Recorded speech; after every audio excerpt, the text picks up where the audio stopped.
Okay, so for each line, you're going to fill in the table with 2 points, plot them, and graph the line.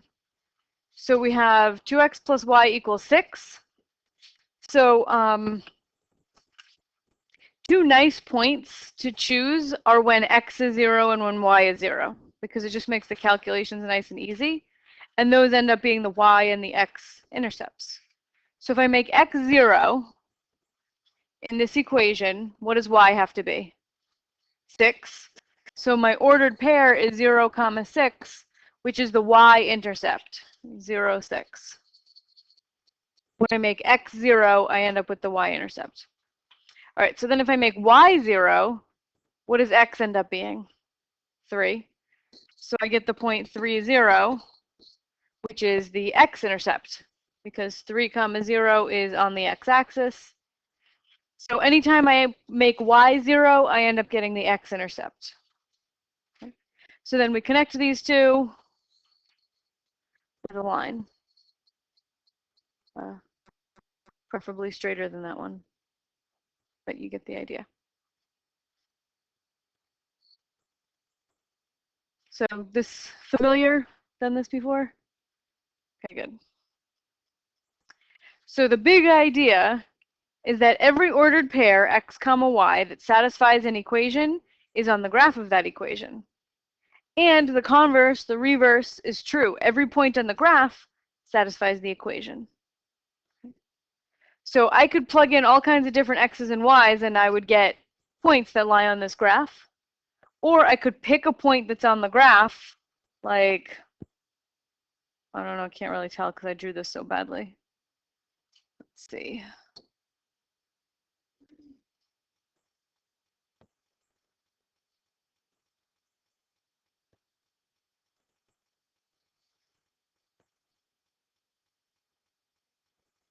All right, so that kind of looks like it goes through 2, 2.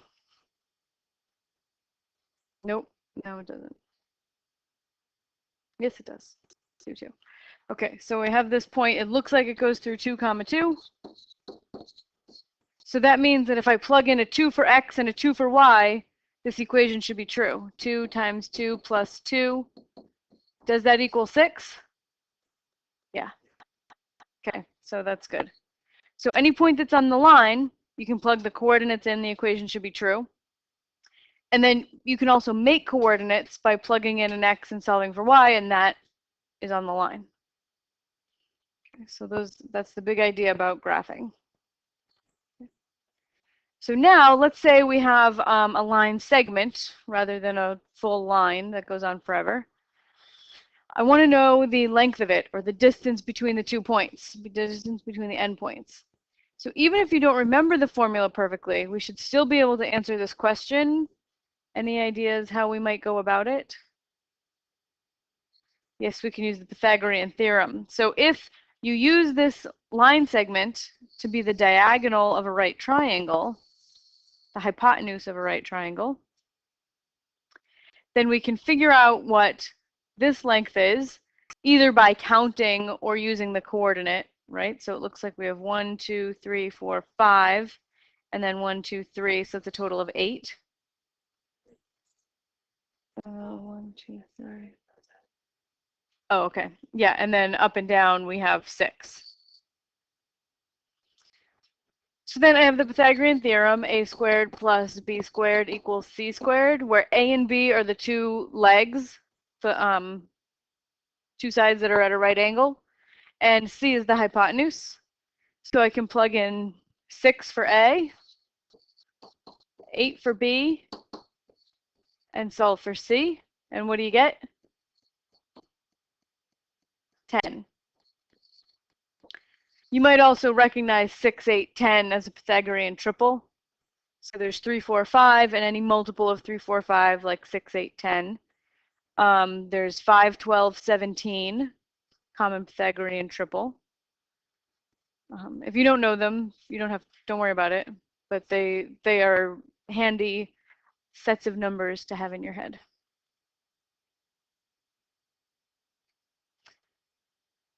Okay, so we also have a formula called the distance formula, but it is not anything different than the Pythagorean theorem. It basically is the Pythagorean theorem. It comes from the Pythagorean theorem.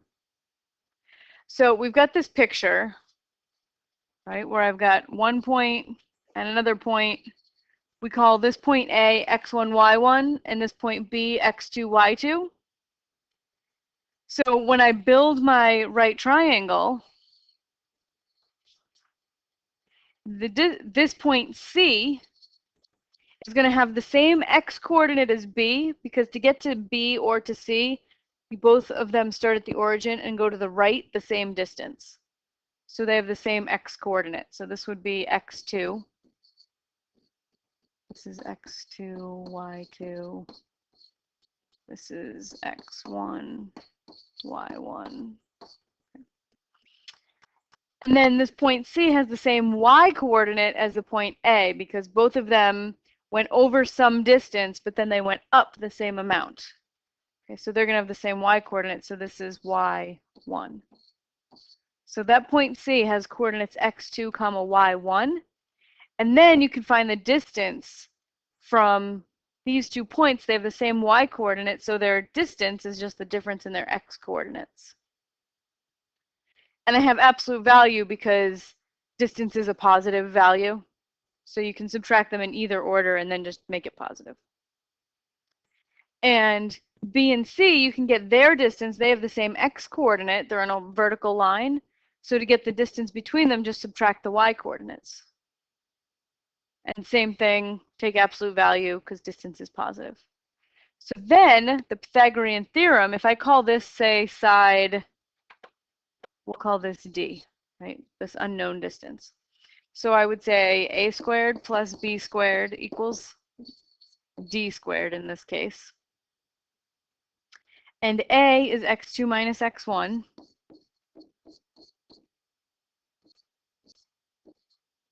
And b is y2 minus y1. And now I actually can just drop the absolute values, because when you square something, it always comes out positive anyway. So I have x2 minus x1 squared.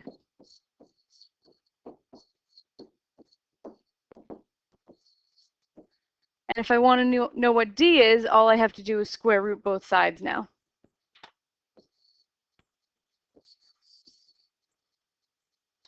So my final formula is d is the square root of x2 minus x1 squared plus y2 minus y1 squared.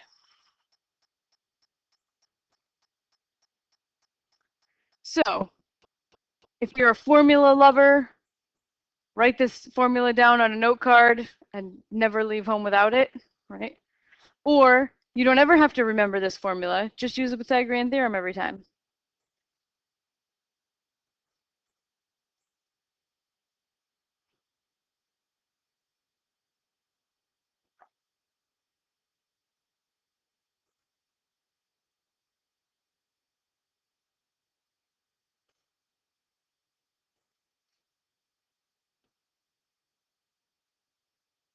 So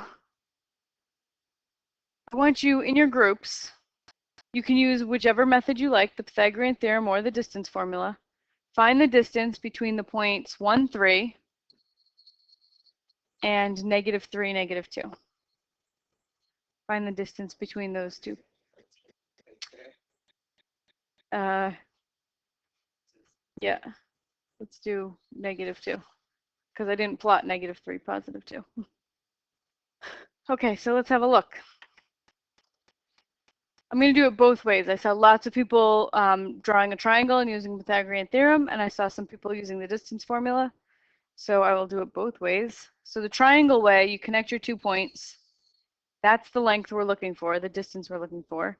So I build a right triangle using that as the hypotenuse. And then I figure out the distance of the length of the 2 legs. So this one is 5, and this one is 4.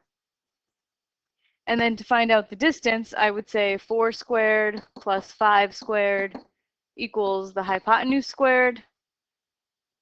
So c squared equals 16 plus 25, which is 41. 35, 6 is 41, yeah. So then c is the square root of 41. Would be an exact answer. If I wanted to use the distance formula, I would write down my 2 points, which are 1, 3, and -3, -2. And you let one be x1, y1, and the other one be x2, y2. So we'll call this one x1, y1. It doesn't matter which is which.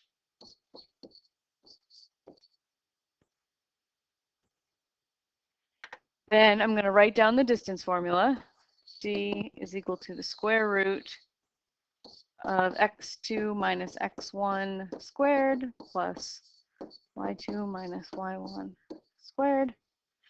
Now, why doesn't the order matter? Why can I let either point be x1, y1, and it doesn't matter which is which?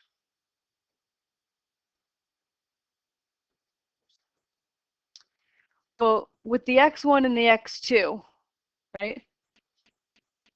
What am I doing with those two?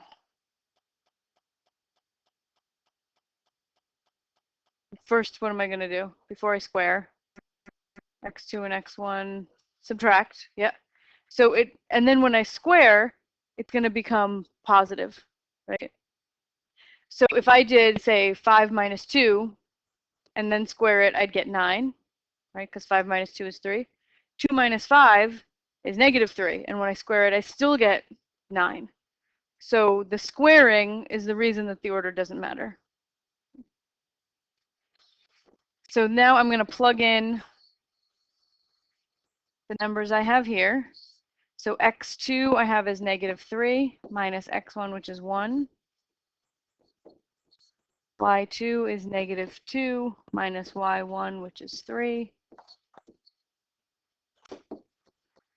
So this is the square root of -3 minus 1 is -4, squared is 16. -2 minus 3 is -5. When I square it, I get 25. So this is the square root of 41. So do your favorite method, whatever you like better. Which one takes longer? The formula?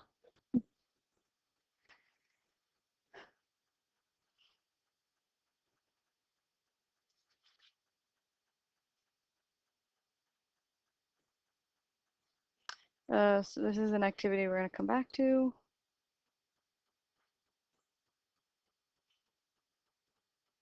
Okay. So in addition to being able to find the length of a line segment, we can also pretty easily find the midpoint of any line segment. The midpoint is just the average of the x coordinates and the average of the y coordinates. So how do you find an average of two numbers? Add them together and divide by 2. You got it. So the midpoint of any line segment, x1, y1 to x2, y2, average of the x's, add them together and divide by 2. Average of the y's, add them together and divide by 2. So find the midpoint of this line segment in your groups. Okay, so in order to find the midpoint between 2 points, we have to know the coordinates of the 2 points. So this point right here is at 1, 2, 3, 4, 5, comma, and then we go down 1, 2, 3, so 5, -3. And this point up here is at 1, 2, 3, -3, and then up 3, -3, 3. So then the midpoint is the average of the x's, average of the y's. So my x's are -3 and 5, so -3 plus 5 over 2, average them. And then the average of the y's would be 3 plus -3, add the two y's coordinates, and divide by 2. So -3 plus 5 is +2, 2 over 2 is 1. 3 plus -3 is 0, 0 over 2 is 0.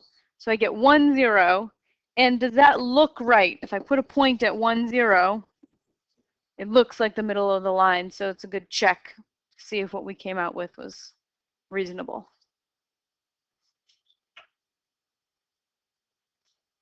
Is that good? Make sense? Okay.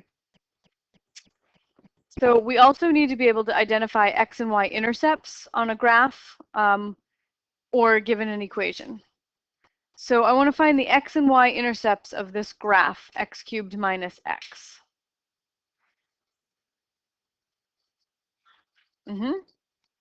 So my x-intercepts, remember that x-intercepts are just places where the graph crosses the x-axis or touches. So those happen at -1, 0, 0, 0, and 1, 0. Those are my 3 points. So what do all 3 of those points have in common? The y-coordinate is 0, right? So sometimes, as a shorthand, people will write, instead of writing out the point, if you say x-intercepts, everyone knows that means the y-coordinate is 0. So sometimes people will just write x equals -1, 0, and 1, leaving the reader to assume or to know that the y-coordinate has to be 0 if they're x-intercepts. Does that make sense? Okay. And then for y-intercept,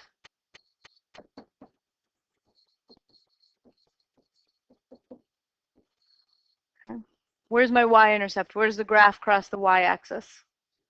0, 0. And anytime you're on the y-axis, what is true about your x-coordinate? It's always 0. Any point on the y-axis has an x-coordinate of 0. So same kind of shorthand exists when you're talking about y-intercepts, is that sometimes we'll just write y equals whatever, and you're left to conclude that the x-coordinate has to be 0, since it's a y-intercept.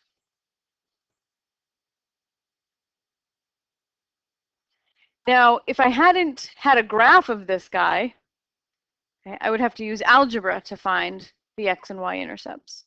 So that's what I'm going to do in this one, find the x and y-intercepts just given an equation and not a graph. So see, I'll do x-intercepts,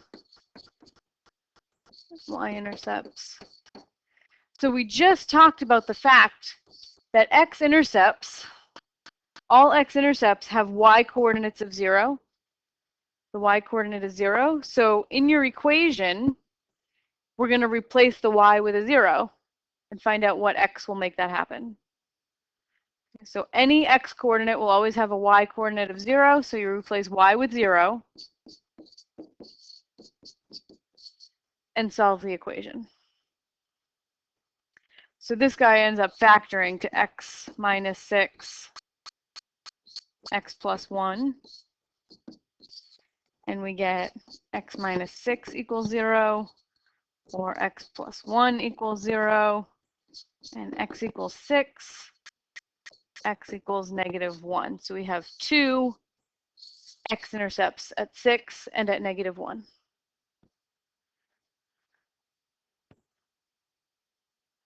So this is one of those occasions where I have written this down and left you to conclude that the y-coordinates are 0 because they're x-intercepts. So if you wanted to be a little more precise, we would write 6, 0 and -1, 0, 2 x-intercepts. So to find a y-intercept, anytime you're on the y-axis, draw a little picture, any point on the y-axis is going to have an x-coordinate of 0, y-coordinate unknown, right? But its x-coordinate is 0 because you don't go left or right at all. So if we know that the x-coordinate is 0, then in my formula, my equation, I'm going to replace my x's with zeros. So we get y equals 6. And again, We are assuming the x coordinate is 0, so to be a little more precise, I would write 0, 6.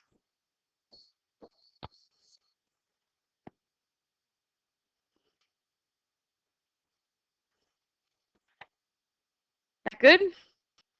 We're going to do this a million times this semester. Find x and y coordinates, intercepts all the time. So hopefully that makes sense. All right, so now we have a little bit of time, so we're going to play in this, do this little surf's up activity.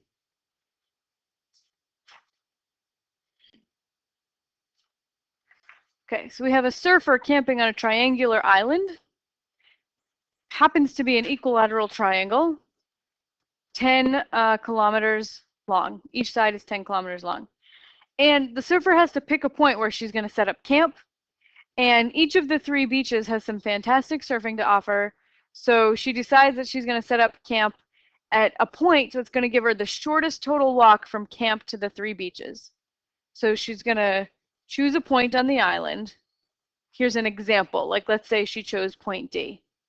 We want to choose point D. We're going to put it somewhere on the island so that these 3 distances, A, B, and C, when I add them up, I want that sum, because she has to walk all of them because she wants to go to all 3 beaches.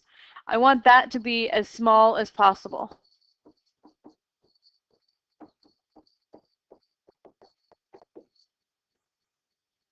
So do we understand sort of the fundamental question? We want to choose a campsite so that the distance to the 3 beaches is minimized. Sum of the distances to the 3 beaches. Okay, so each table, I want you to pick D somewhere on the island.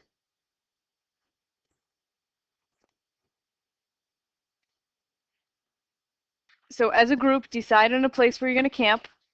And then I will tell you the coordinates of E, F, and G. Write down the coordinates of your D. Take a second to pick what you think the best spot is.